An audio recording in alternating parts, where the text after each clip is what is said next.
A Chinese diplomat just publicly called for the beheading of a sitting world leader, not in a classified memo, not in a leaked government document. He posted it on social media for the entire world to see. Xu Jian, China's consul general in Osaka, wrote on X, "That filthy neck that barged in on its own. I have no choice but to cut it off without a moment's hesitation." And the target of that message? Japan's Prime Minister, Sanae Takaichi. What happened next shocked diplomats across the globe. Instead of distancing themselves from the threat, China's foreign ministry defended the diplomat.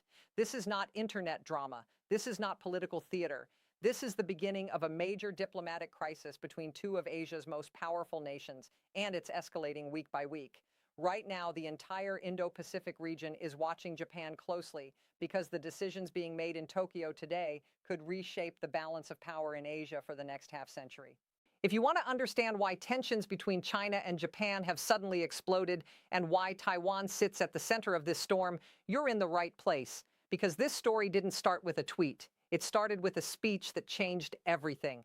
On November 7, 2025, Japan's Prime Minister Sanae Takaichi stood before the Japanese parliament and made a statement that no Japanese leader had ever publicly made before. She warned that a Chinese blockade of Taiwan could represent a survival-threatening situation for Japan. And that phrase carries enormous legal consequences. Under Japanese law, declaring a survival-threatening situation could allow Japan to deploy its self-defense forces militarily, even if Japan itself had not yet been attacked. Within hours, the statement sent shockwaves across Asia. According to reporting from Reuters, diplomatic channels lit up immediately. Ambassadors were summoned. Chinese state media exploded with outrage. Then came the threat. The post by Chinese diplomat Xu Jian quickly disappeared from social media, but the damage had already been done. Japanese officials reacted with fury. Norihiro Waihata, a city councilor in Kobe, wrote that the statement was essentially a threat of war against Japan's leadership. Even Washington responded. George Glass, the U.S. ambassador to Japan, posted publicly, "The mask slips again." He continued by pointing out that the same diplomat had only months earlier compared Israel to Nazi Germany, and now he was threatening Japan's prime minister. Inside Japan's government, the response was swift. The ruling Liberal Democratic Party introduced a resolution demanding that Xu Jian be declared persona non grata, which would allow Japan to expel him from the country. But the rhetoric from China didn't calm down. In fact, it got even more extreme.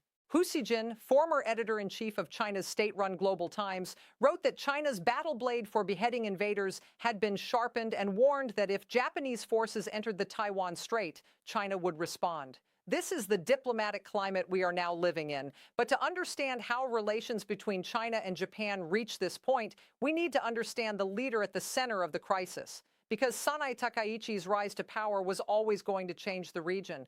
On October 21, 2025, Sanae Takaichi became Japan's first female prime minister. At 64 years old, she had spent decades building a reputation as one of the most hawkish voices in Japanese politics. She was also a close political ally of the late Prime Minister Shinzo Abe, the architect of Japan's modern security reforms. Long before she became prime minister, Takaichi had already made her position clear. She openly supported Taiwan. In April 2025, months before taking office, she visited Taipei and called for something unprecedented, a quasi-security alliance between Indo-Pacific democracies. Once she entered office, she reinforced that position by filling key leadership roles in her party with politicians who were openly supportive of Taiwan. Beijing noticed immediately, and Beijing did not like it. In fact, China's President Xi Jinping did something extremely unusual when Takaichi became prime minister. He did not send the traditional congratulatory message that China normally sends to new foreign leaders. Diplomatic signals like that matter. It was an early warning that tensions were already rising. The two leaders eventually met on the sidelines of the APEC summit in South Korea on October 31st. But within 24 hours, Takaichi had already met with Taiwan's former vice premier. China responded with a formal diplomatic protest. And just days later came the Taiwan statement that triggered the crisis. To understand why Beijing reacted so aggressively, we need to look at an important piece of Japanese law. In 2015, Japan passed major security reforms under Prime Minister Shinzo Abe.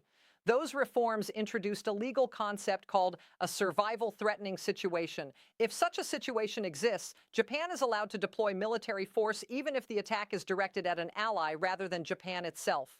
By linking Taiwan directly to that legal framework, Takaichi sent a clear message. Japan might intervene militarily in a Taiwan conflict. From Beijing's perspective, that crossed a red line, and China responded with more than just words. The Chinese military began large-scale exercises around Taiwan. According to NPR, the drills included destroyers, frigates, bombers, fighter jets, and unmanned drones operating across the Taiwan Strait. Some of the exercises even included live-fire scenarios. The drills were called Justice Mission 2025. Taiwan's aviation authorities reported that over 100,000 international travelers were affected by cancellations and diverted flights. Taiwan's defense ministry said that 89 Chinese aircraft and drones were operating near the island in a single afternoon. 67 of them entered Taiwan's response zone. Chinese military officials described the drills as all-dimensional deterrence operations beyond the island chain. That message wasn't just directed at Taiwan. It was aimed at Japan and the United States as well. China also began escalating pressure economically. Chinese tourists contribute roughly $11 billion annually to Japan's economy. Beijing issued a travel advisory warning its citizens against visiting Japan. More than 20 Sino-Japanese business events were canceled within a week. China even sent a formal complaint to the United Nations accusing Japan of aggression. In that complaint, Chinese diplomats referenced the enemy state clauses of the UN Charter, provisions originally written to apply to Axis powers after World War II. Japan responded with its own diplomatic protest. Both countries summoned ambassadors. Then in early 2026, China imposed new trade restrictions targeting Japan's defense industrial supply chain. But beneath all of this tension lies something much deeper, because the anger between China and Japan isn't only about Taiwan. It goes back decades. In many ways, it goes back nearly a century. For China, the story begins in 1937. That year, the Marco Polo Bridge incident triggered full-scale war between Japan and China. Japanese forces advanced rapidly through major Chinese cities, including Beijing, Tianjin, and Shanghai. Eventually, they captured the Chinese capital, Nanjing. What followed remains one of the darkest chapters of the 20th century. Historians estimate that more than 100,000 civilians and prisoners of war were killed during the 6-week Nanjing massacre. At the same time, Japan's notorious Unit 731 conducted biological experiments on prisoners in Manchuria. These events remain deeply embedded in China's national memory. Even today, the legacy of that war continues to shape political narratives. In 2024, a 10-year-old Japanese child was fatally stabbed in China during a day commemorating Japan's wartime aggression. That same year, the Japanese embassy warned its citizens to be cautious in public as anti-Japanese sentiment surged ahead of the 80th anniversary of World War II's end. Chinese media released multiple films depicting Japanese war crimes, including new productions about the Nanjing massacre. This historical memory forms the emotional backdrop for the modern conflict. But history alone doesn't explain today's military tensions.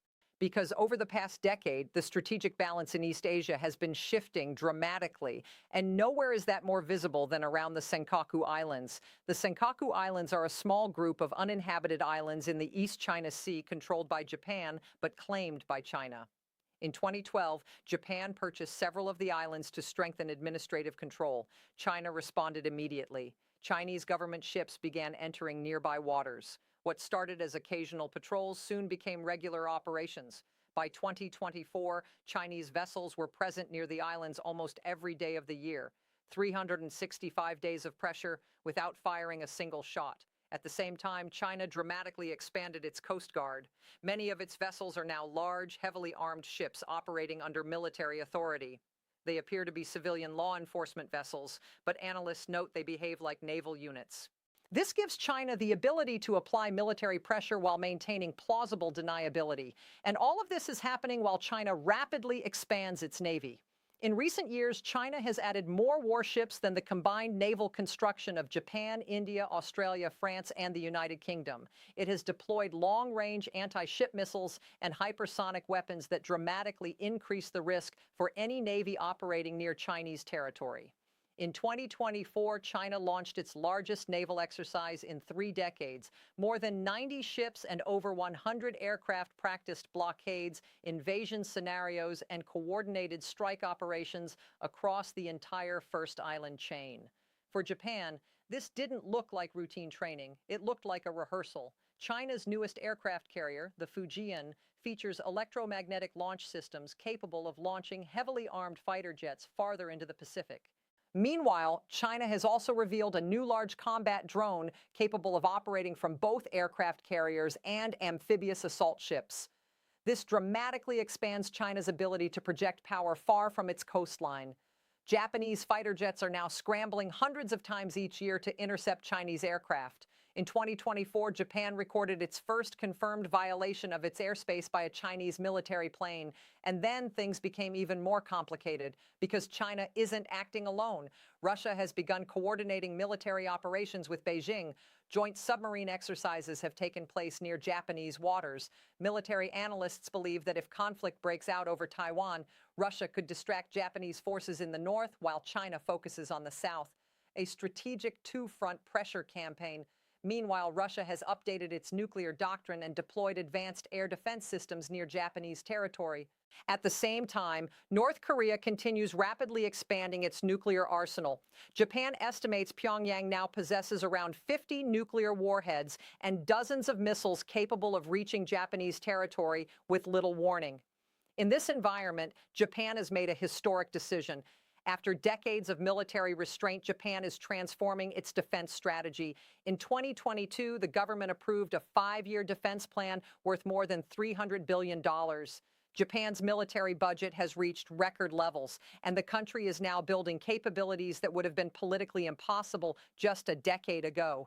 Long-range strike missiles, advanced missile defense systems, expanded satellite networks, a unified military command structure, and perhaps most controversial of all, open discussion of nuclear deterrence cooperation with allies.